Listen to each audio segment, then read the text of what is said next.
We look to partners like MTWB to help fill the void. You know, for many people, their local park or playground is really that third space in their life. This model is more about creating an equitable society that is about focusing on communities that have been marginalized or disenfranchised for a very long time. Good afternoon and welcome to Inquirer Live. I'm Jeff McLane, Eagles beat reporter for the Philadelphia Inquirer. I will soon be joined by former Eagles Pro Bowl linebacker Connor Barwin. While Connor is best known in the city for what he did on the football field, he has also done as much, if not more, for Philadelphia's communities. His Make the World Better Foundation has already helped fund redevelopment projects at 3 playgrounds, and additionally has sponsored clean programs throughout the city. We'll talk about all that, MTWB's Giving Tuesday initiative, and what else his foundation has coming up. We'll also discuss Connor's love for Philly's music scene and why he decided to return to the area, even though he left for other teams. And of course, we'll dive a little into Connor's 10-year NFL career, and specifically his 4 seasons with the Eagles when he became a fan favorite. Before we get started, I'd like to go over a few housekeeping items so you know how to participate in today's event. At any time during the discussion, you'll have the opportunity to submit your questions for Connor. To do so, please ask your questions in the comments section at the bottom of this page. If you're watching from social media, please visit inquirer.com/Connor Barwin Live to submit your questions. One note, while Connor is currently working for the Eagles in a coaching personnel role, he isn't authorized to speak publicly about the current team. So please keep your questions to the topics I first mentioned. Hopefully we can get to some. And so, without further ado, let me please introduce Connor Barwin. How you doing, Jeff? Thanks for doing this. Connor, thank you for doing this. This is great. Yeah, as you mentioned, you know, I don't really do interviews during the season anymore, and I don't play, so you know, I don't get a chance to do this as much anymore. So I appreciate the Inquirer and you reaching out and making this happen, because again, this is, you know, will drive some good awareness to what we're trying to do at MTWB. Yeah, well, let's hop right into that. You know, originally when I wanted to plan this, you were going to have your benefit concert, and that's been delayed, I assume, because of the pandemic. But you guys obviously are still doing so many other great things. And the first thing I want to discuss was the Giving Tuesday program. Can you kind of just fill people in on what that is? And apparently there's a pretty big reward if we can get to a certain number, right? Yeah. So we were going to do, we've always done concerts in the past, and we haven't done them the last 2 years because of the pandemic. And we're going to do one this year, and unfortunately had to cancel. We were doing a Last Waltz type rendition show, which included a ton of local artists.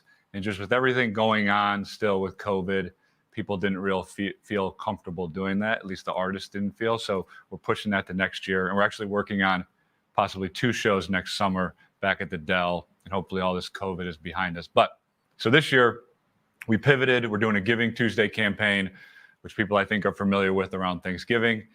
And you know, we have an MTW beer collaboration with Yards that people can buy at any beer store around the city. I would recommend going to Yards because it's significantly cheaper at Yards. And we get the same amount from the beer sale, no matter where you get it. But our big goal is to raise $100,000. And I know that's a lot of money. We've already had from friends and donors in the past. I think we're close to $30,000 right now before even kicking off the campaign. But Jason Kelsey is a board member at MTWB, and he has agreed to sing the national anthem at a Flyers game if we all can raise $100,000 in the next month. So that's the goal, and hopefully, you know, we all get to see Jason Kelsey sing the national anthem with the whole crowd at a Flyers game sometime later this year. Are the Flyers okay with that? Have you guys run that by the Flyers? We did run it by the Flyers, and they're very excited about it. But I called them, and they were like, well, first, we'd love to do this, but can Kelsey actually sing? And because they were a little worried about that. And I assured them that Kelsey can sing, and he would love to do it. He wants to do it in a way that the whole audience kind of sings with him, which I think would be awesome.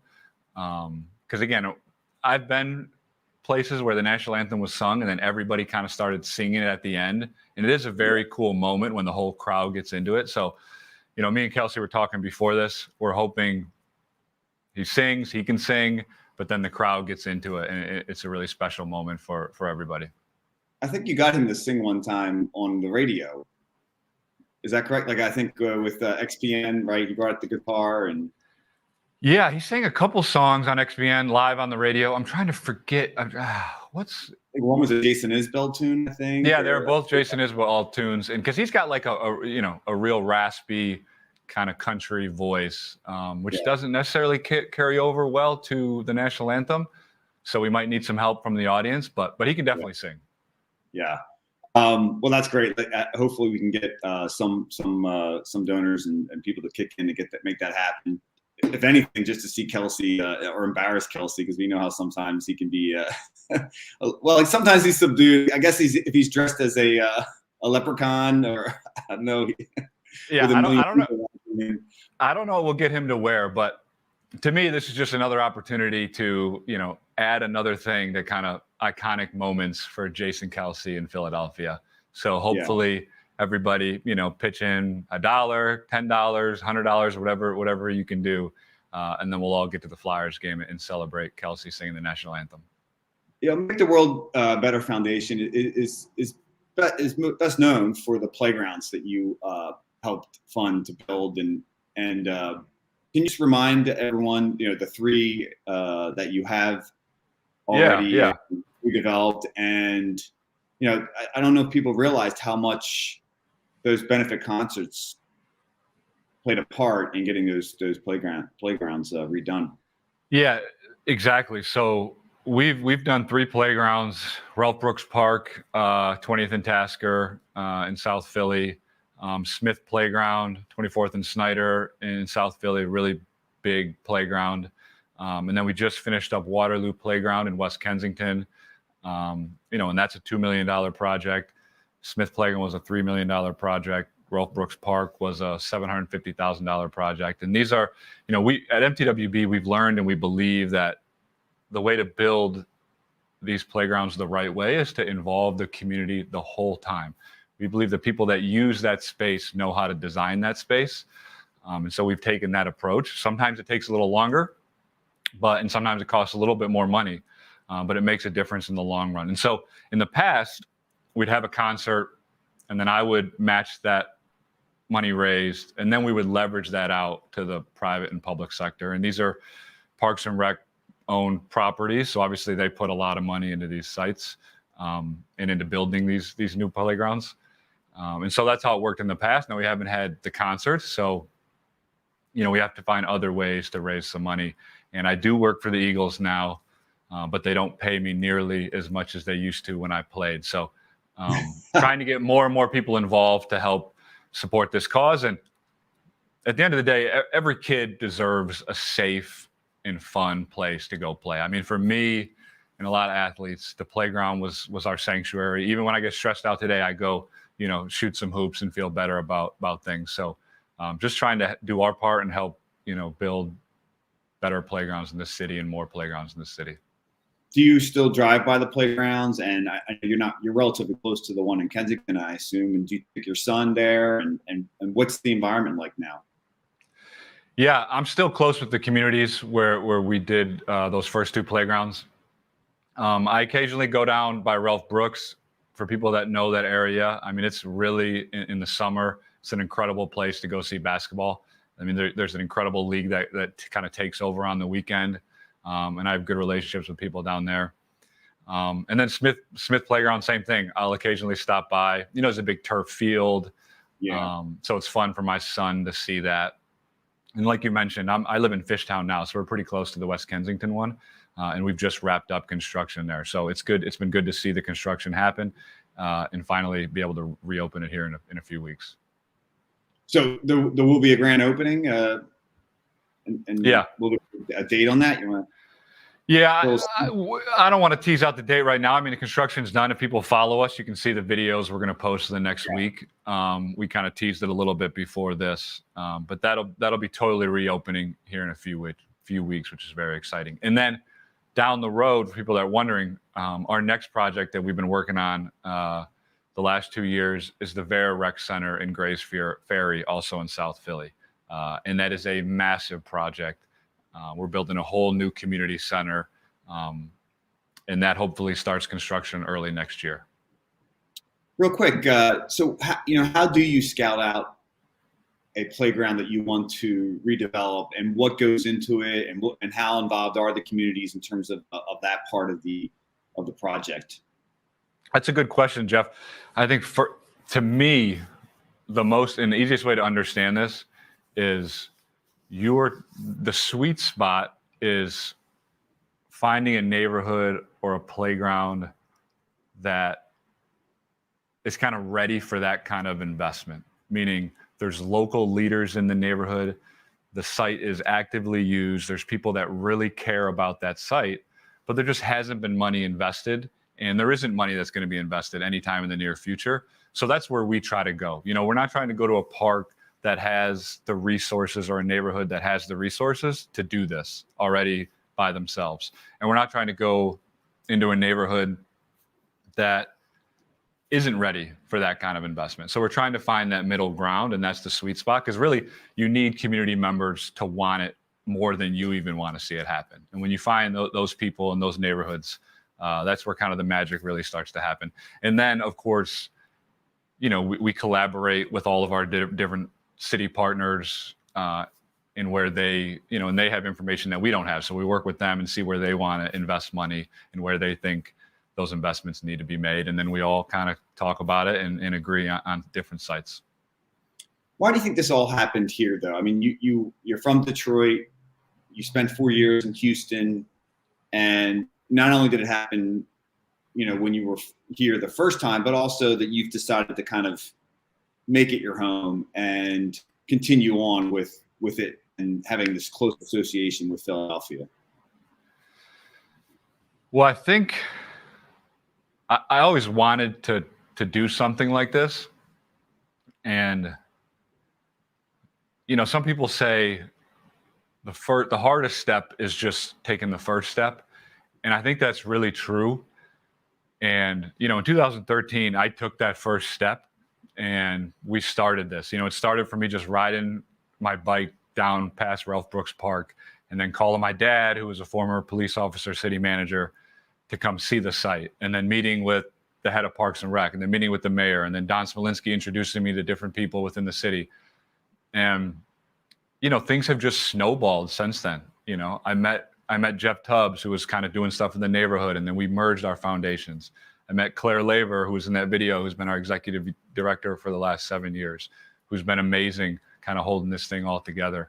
And so again, and we've hired other employees that have been amazing. So the things just kind of snowballed, and we just keep learning. We want to just keep going. We want to get better, and so that's one of the reasons. I don't want to go anywhere else. You know what I mean? I know a lot of people here.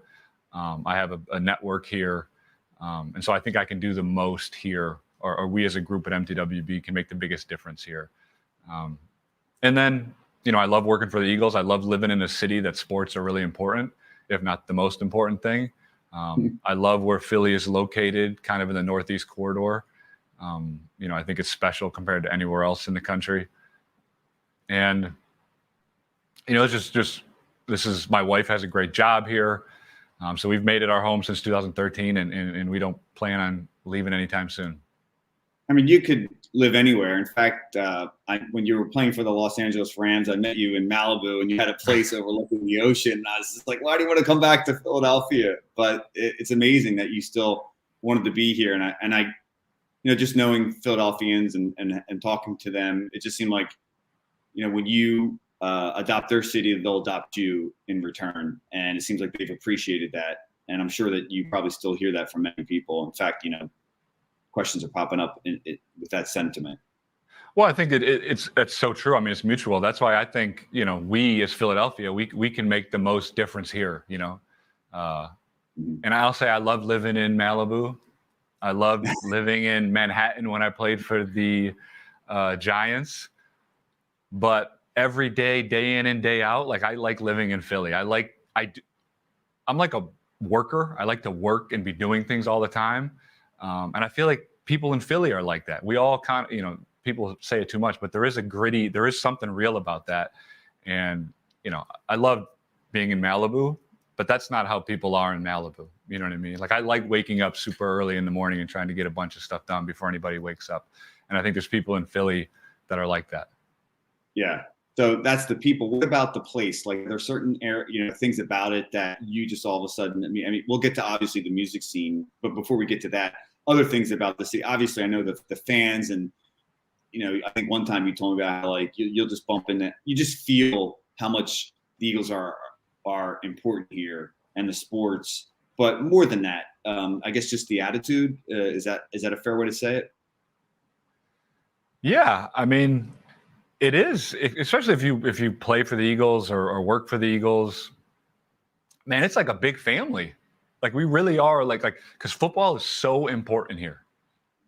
It unites us as a city like no other place in the country. I mean, maybe I know Cleveland, they really like the Browns.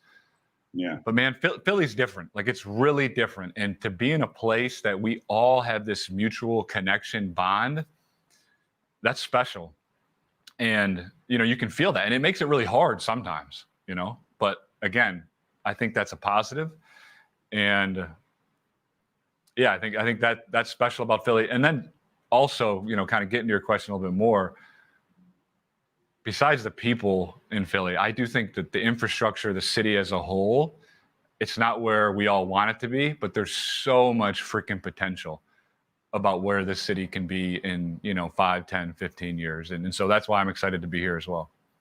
Do you have any ideas on that yourself? I mean, what you think? I mean, you see what they're doing in West Philly and because just from your father, I'm sure that's why you kind of look at the city differently than many other people would. Do you have any ideas on that?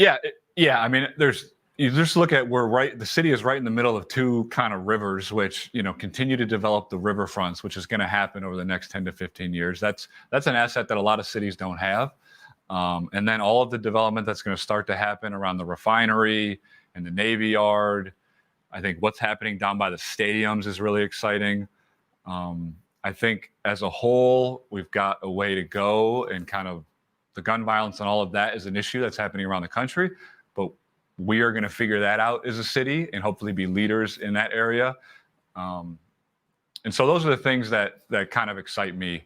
That's really going to make, Philly a special place. It already is, but just kind of the potential of where it can be, in the next 10 to 15 years.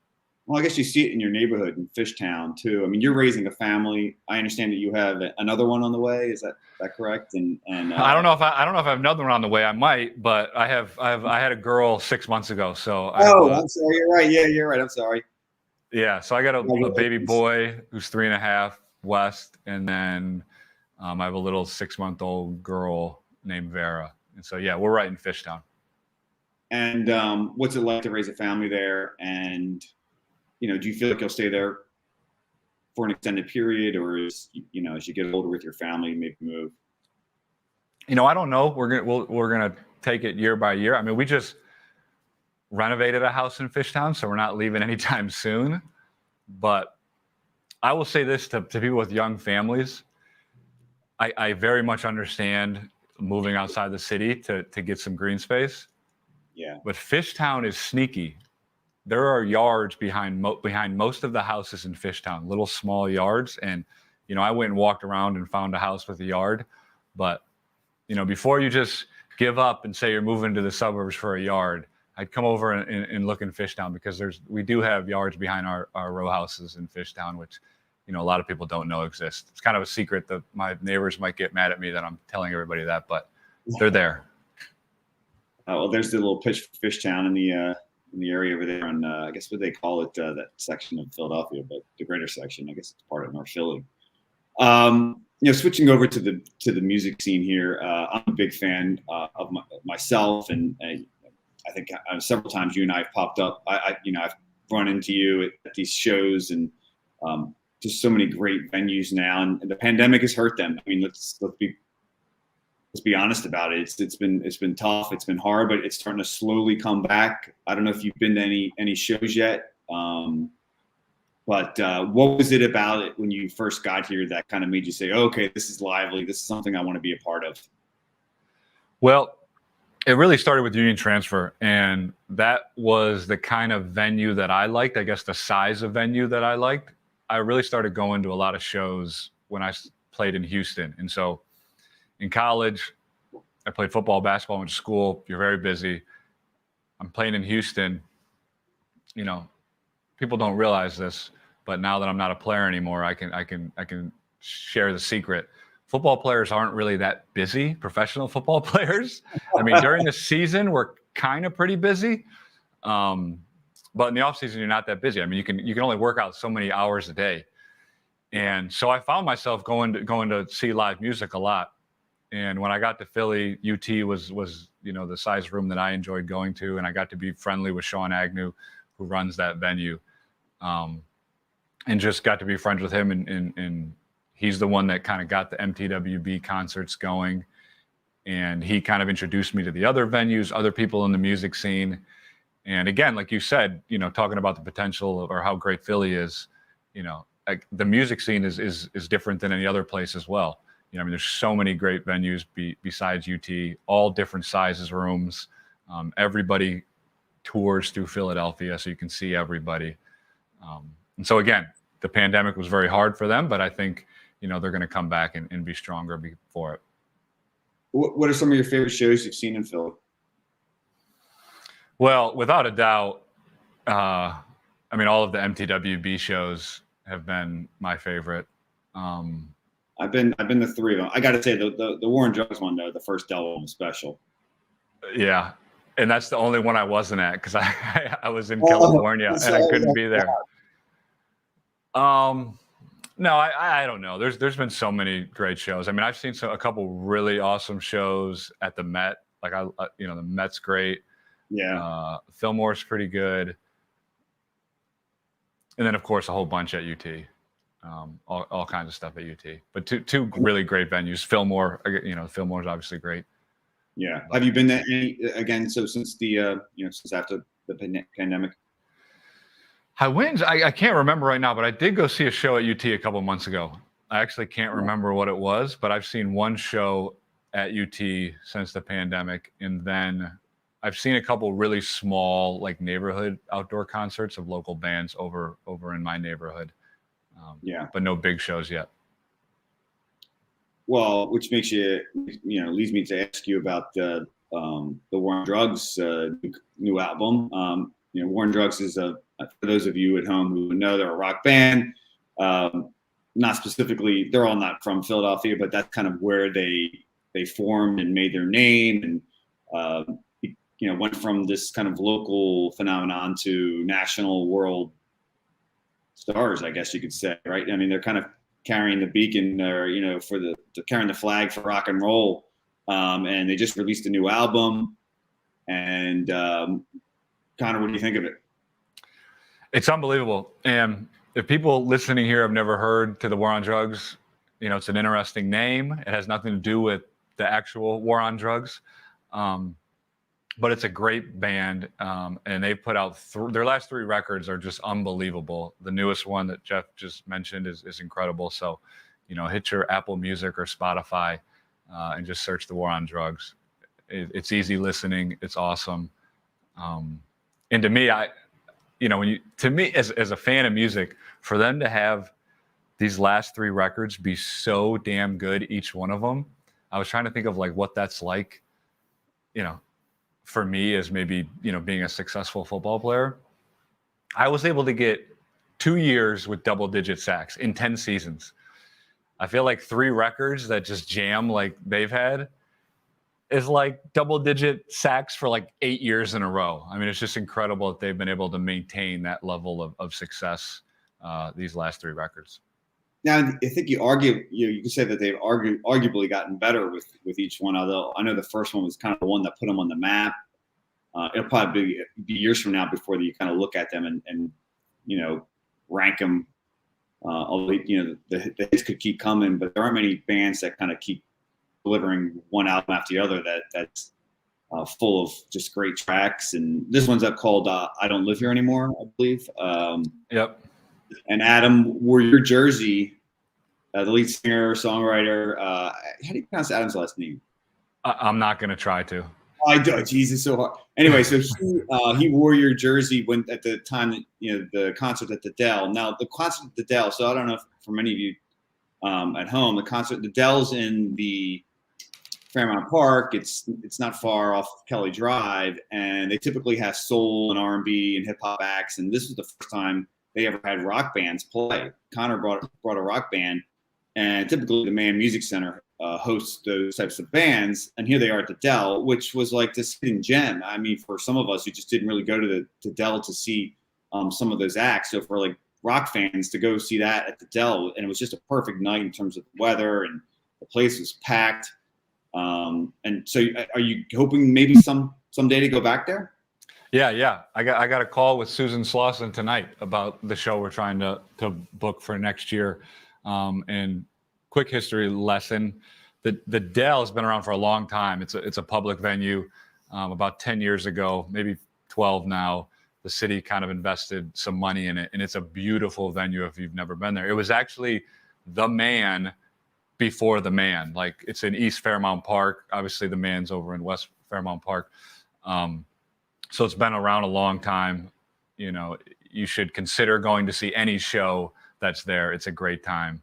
And we're working on doing at least one there next year, hopefully two. Oh, that would be great. You mentioned your football career. I'd be remiss if we didn't dive into that a little bit. And you came here in the middle of your NFL career, and maybe we missed out on the boat of like discussing kind of how you got into football and the early formation years for you. I mean, how did that happen? When did you start playing? When did you start realizing that maybe this was something I was good at and I could make a living at?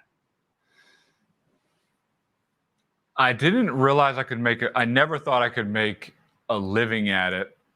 Just in my house, professional sports were always viewed as this crazy goal that was really not attainable because, no one in my family was a great athlete. None of my cousins were. No one in our neighborhood was. But I just loved to play sports, and I loved to compete. And I was the youngest of four boys. And by my senior year, my parents told me, if you don't get a scholarship, you're going to community college because we don't really have any money left. We paid for your brothers to go to school. And Wow. Thankfully, I got a scholarship my senior year to go to Cincinnati. Mark D'Antonio was the football coach then. He had actually come and see me play basketball because he was in town in Detroit recruiting some other kids. So he stopped by and watched me play a basketball game, and I had a great game. And then the next day he was like, here's a scholarship, come play tight end for us. Again, was just happy to get a scholarship, but my whole world changed. And I tell this story, you've probably heard me say it, because Brent Selleck was going into his junior year, and Brent's sophomore year at Cincinnati was his best season statistically. And so there was stuff in the media. He was on the poster of the schedule, and he was like the best player on our team. He was going to the NFL. So I walk in as a freshman and I'm his backup. And I was like, if this guy's going to the NFL, I can go to the NFL. And that quickly became like who I compared myself with. And I got really lucky because it immediately inspired me, told me it was possible, because I didn't think that before I met Brent Selleck. Yeah. And so my focus, for the next 4 years was football. Played basketball a couple of years, and thank you, Brent. It worked out, and then we got to play together for a couple of years, which is great. That's crazy when you think about it, how you guys did end up together, and Kelsey as well. Did you cross over with Kelsey? Yeah. So Trent Cole was he either was my host for my official visit, and then he left, and then I was Selleck's backup for 2 years. Then he left, and then I played with Jason Kelsey for 2 years, and then I left. And then Jason's brother was there for a year, Travis. So, we were pretty good. I went to the Orange Bowl. Kelsey went to the Sugar Bowl his senior year. So we won some games. We weren't as good as the team right now, which Yeah. is good to see. But we were pretty good when I was there. One of these days we can have a T. Cole kind of a T. Cole streaming event. We just tell stories about Trent Cole, the funniest guy I think I ever covered. He's not only one of the funniest guys, one of the best guys ever. People ask me a lot who are some of the best players, best teammates I ever got to play with. Trent Cole is definitely one of those guys. I mean, so unselfish, played so freaking hard, cared about his teammates, just a great human, and played so hard for so long. So, I mean, obviously everybody in Philly knows how good of a player he was. Yeah, and so when you got here in Philadelphia, you played 4 years. The Houston Texans drafted you in the second round. You had success there. You had an injury that sidelined you for most of the season, I believe. And what did you expect coming here? It was kind of almost a real change for you, and obviously, but it was also a change for the city because we were bringing in a new head coach, Chip Kelly. And when did you start to feel kind of accepted here, or that it was going to work out? I think pretty quickly. When I came, I got really lucky. I mean, one of the reasons I came was Jason Kelce and Brent Selleck. I mean, I didn't know anybody else. There were a couple other teams we were talking to. But those guys were like, man, you should come here. This is a great place to play. And they are obviously right. And then, my coach when Chip was here was Bill McGovern. And then our coordinator was Billy Davis, who, I've had a lot of great coaches, but those two are definitely, some of the best coaches I've had at any level, both those guys. So I was really fortunate to play for, McGovern was my position coach specifically. So I was really fortunate to play for him. And I knew right away this was a good decision I made because how good of a coach Bill was. And by your second season, you had 14 and a half sacks and made the Pro Bowl. And I don't think anyone's actually even come close to topping that number since. Did you know that? I did not. Well, I think I knew that, but hopefully somebody beats it soon. But yeah, no, I mean that's a credit to that year, Chip. We scored a lot of points on offense. Billy Davis. By the second year, Billy and Bill had figured out kind of what I did well, and they really just put me in a situation to be successful. And I always talk about Vinnie Curry and Cedric Thornton and Fletcher and even Trent because, I was a product of probably, those 14 and a half sacks. I bet 6 of them were, because of Vinnie Curry or Fletcher Cox. I mean, we used to run. We were so in tune with the stunts we ran, and we were changing things on the fly. And Billy gave us permission to do that. And I was kind of, smart enough to know protections and know what was happening. And those guys were great. And so, that year Vinny had, I think, 10 sacks as well. But we really had a good thing going there with the games and stunts and the communication we had up front. So I appreciate those guys for getting me to a Pro Bowl. Yeah, I mean, you also did a lot of dirty work. You're looking at your numbers. It was always interesting. You always had a lot of batted passes. You always had a lot of TFLs. You always had, occasional interception, fumble recovery. So it wasn't always about sacks with you. And then, eventually you had to leave in terms of, maybe not ideally suited to whatever the scheme was that Jim Schwartz was running here, although I think you did pretty well in 2016. And it's funny, you left and went to a team that had amazing success your first year there. And meanwhile, the Eagles were having this kind of, rebirth under Doug Peterson. And what were the feelings for you at that moment? You were on a team that had Super Bowl potential, and the team that you were just part of went on and won that Super Bowl. Yeah, I would have loved to be up here for 2017 and win a Super Bowl. I'll say that, no doubt. Yeah. But I was very happy for everybody involved. I mean, so happy. I think when they won the Super Bowl, I might have been in my feelings for, a couple days. But I remember watching the Super Bowl and just being like so happy for everybody. Because knowing, how hard it was for the guys, but then again, knowing how special it was for the city of Philadelphia to get a Super Bowl. And then things are good for me. I mean, I got to play in LA. I got to play with a bunch of great players. It was a really good team I was on, really good coaches, and we were good. I do often, I think that team I was on in 17 was the best. We had a couple good teams in Houston. In 2013, we made the playoffs with the Eagles, but the 2017 Rams team was probably the most well-rounded team in my 10-year career. We were really good on offense, really good on defense, really good on special teams. And then we had 2 turnovers in that playoff game against Atlanta, and we couldn't, overcome those 2 turnovers. We didn't get any on defense, and we were out of the playoffs. But, that was a special year in LA, that one season too. Yeah. It's funny though. It's like when I think about you and your time here with the Eagles, I started to write down, like when I was doing my script here, 2013 to 2017 I wrote, and I just felt like you were still kind of part of that team, and whatever you had done previously kind of maybe was a part of building whatever that culture was here.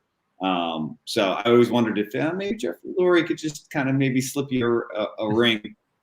Yeah, no, I appreciate you saying that, but I wouldn't want a ring unless I, had played. Yeah.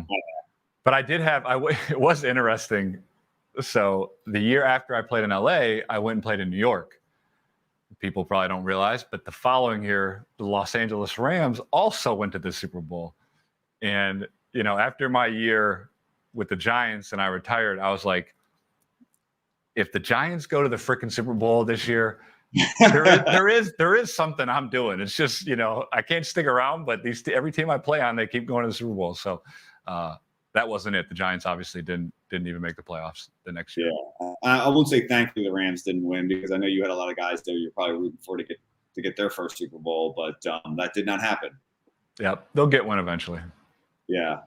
Well, Connor, we have some questions here, so I was going to open them up to those who have joined us before we get off here. So if you don't mind, I'm going to start firing a few away. Okay. Yeah. This one comes from Claire. Connor, thanks for all you do. Besides donating, are there opportunities for individuals and families to volunteer with MTWB? Yeah, I would please email us. You can go to our website, mtwb.org. We honestly don't do a lot of volunteer dates. We do a couple throughout the year, or volunteer events. And I think it's important to say why that is. And the reason is because we believe the neighborhoods that we're fortunate to work in, we very much want to work with the people in those neighborhoods. We don't want to kind of helicopter other people in those neighborhoods. We don't think that's kind of the right approach, but we do think there are ways you can do it. And so we strategically do it a couple times a year, whether it's a cleanup or, a building event where we get together and build benches or something like that. So just reach out and email us and we can talk about it. That's great. Is there other, I know you've done all the playgrounds, and then I've read more about the clean water here. You kind of got involved in that increasingly over the years. Is that correct? And I know you did some stuff with Chris Long, who has his whole Water Boys initiative. Is that part of what you're doing a little bit here too in Philadelphia? Well, I did climb Mount Kilimanjaro with Chris Long a couple of years ago, and what Chris is doing is outstanding. And now he's doing stuff, I think, domestically, which is great to see.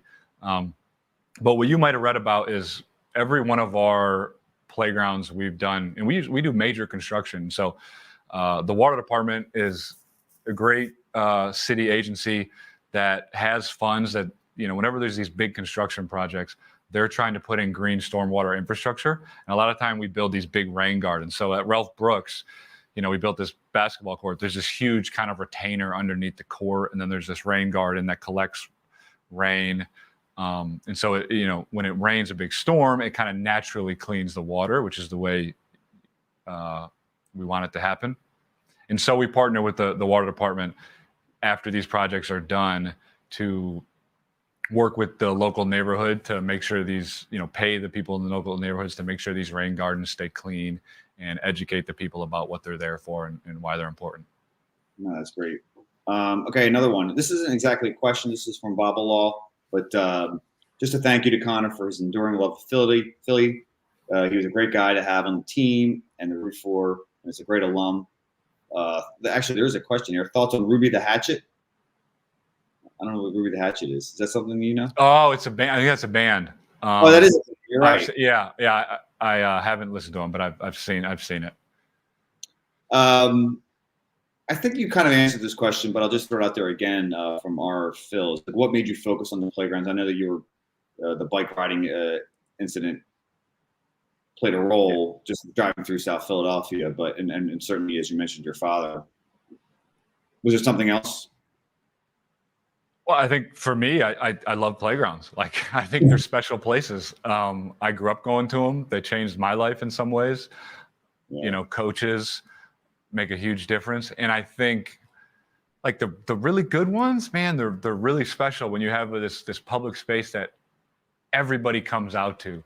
Young kids, teenagers, parents, you know, older people, when they're all, I mean, that's special. That kind of even age diversity is really cool to see.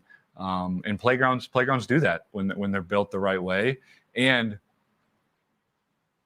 everybody loves playgrounds. You know what I mean? Like how, you know, I think it's something that most of us all agree upon. So let's try to do our best to build more of them and build them better. Yeah, this next question, I think you kind of answered, was were city playgrounds integral in creating your love for football when you're a kid, right? I mean, clearly that's where you played, probably learned the game in some respects, or at least played pickup games there. Yeah, exactly. I mean, for me, it was, you don't play as much football. I was always playing on like school football teams, but it was basketball. It was nonstop basketball. I mean, I used to get my basketball and run to the playground. And then play all day and then, walk home. But, first thing in the morning, I was running to the playground to start playing and then would play for 5-6 hours. What was your local playground that you went to in Detroit? I don't even remember the name of it, but I remember I used to have the good one.